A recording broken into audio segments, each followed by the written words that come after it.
Olá a todos, sejam bem-vindos ao nosso podcast sobre escravidão negra na América Portuguesa. Quem vai falar um pouco sobre esse tema será eu, Rebeca Amaro, Tainá Godoy e Jennifer Oliveira. Antes da chegada dos portugueses à África, a escravidão na região era variada e não se assemelhava à escravidão transatlântica. Incluía formas de trabalho servil, escravidão doméstica e sistemas sociais complexos. A comunidade desempenhava um papel importante e as práticas variavam entre diferentes culturas africanas. A escravidão pré-colonial africana não era uniforme como a escravidão nas Américas.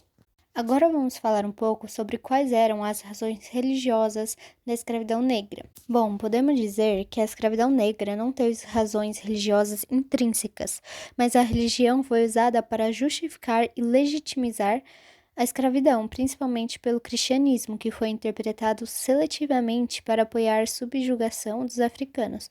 Além disso, ideias racistas foram perpetuadas e muitos escravizados criaram tradições sincréticas, combinando suas crenças africanas com o cristianismo nas Américas. No entanto, as principais razões para a escravidão negra foram econômicas, políticas e sociais, relacionadas à exploração de mão de obra barata e recursos nas colônias.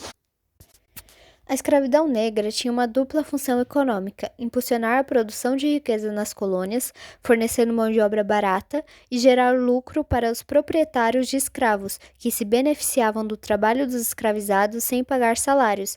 Isso contribuiu para o crescimento econômico das colônias, mas também resultou na exploração cruel da população escravizada.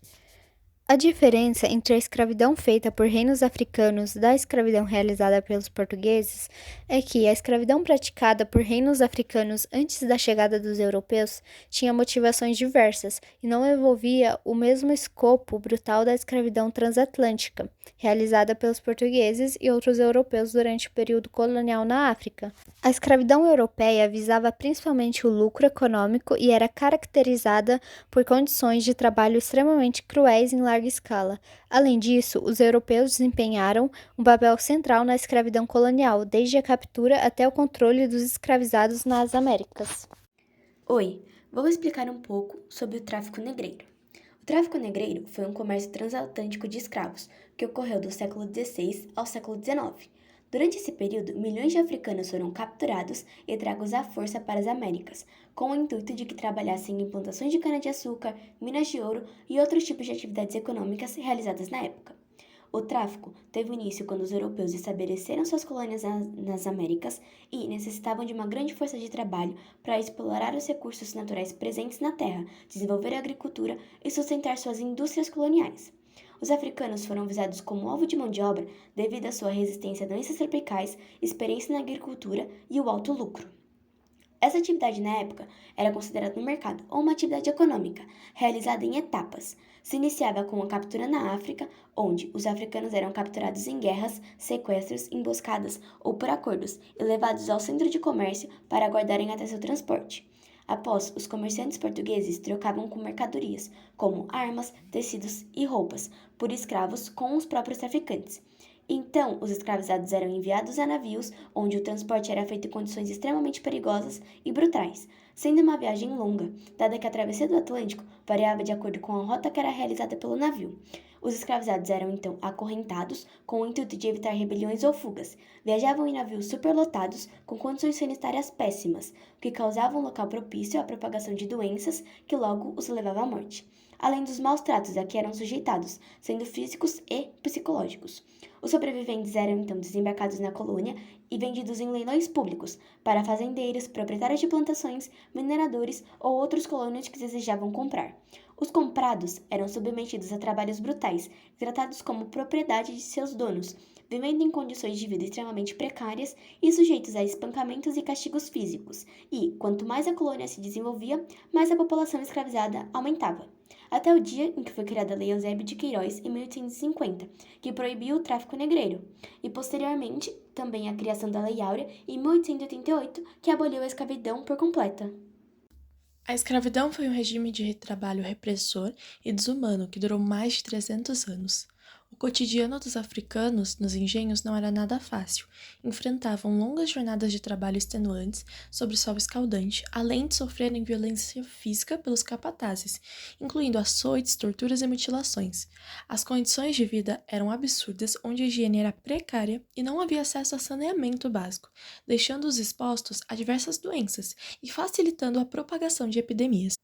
Já na era da mineração, a vida dos africanos era mais perigosa e insalubre, pois as minas eram ambientes extremamente hostis e distantes, sujeitos a desmoronamentos, inundações e intoxicação por gases tóxicos, e eles eram forçados a trabalhar sem nenhum tipo de equipamento de segurança. Nesse momento também ocorre o trabalho infantil de escravos, que eram obrigados a irem às minas e sujeitados ao mesmo trabalho e tratamento que os adultos. A história da escravidão africana no Brasil é marcada pela resistência e luta dos negros, que apesar das condições brutais e da repressão e pressão que lhes impunham, não demonstraram fraqueza, mas sim determinação, e iniciaram intensos processos de luta pela liberdade. Havia diversas formas de resistência, como a sabotagem nas plantações e minas, desacelerando a produção dos fazendeiros e deixando-os em prejuízo financeiro, o mantimento das suas próprias culturas e tradições, como o candomblé, a preservação da identidade africana e da sua língua nativa também. E por fim, mas não menos importante, a fuga das fazendas que resultaram na formação dos quilombos, que eram comunidades formadas para que eles se refugiassem. O mais famoso quilombo foi o Quilombo dos Palmares, o maior e mais duradouro, localizado na região Nordeste, mais especificamente na atual região de Alagoas, liderado por figuras notáveis, como Zumbi dos Palmares, um importante líder estratégico que não deixou de lutar pelo seu povo. Em 1694, após anos de perseguições e conflitos, o quilombo foi invadido pelas forças coloniais e o líder Zumbi foi capturado e morto em 20 de novembro de 1695.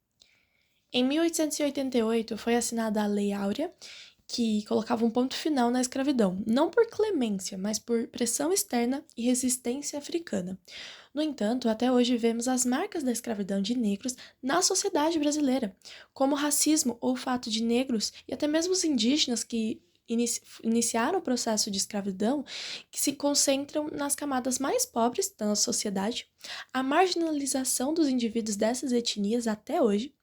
Então, a gente percebe que a luta não acaba e devemos nos lembrar do passado para não repetirmos os mesmos erros no futuro, assim como repudiarmos qualquer ato de discriminação racial e social.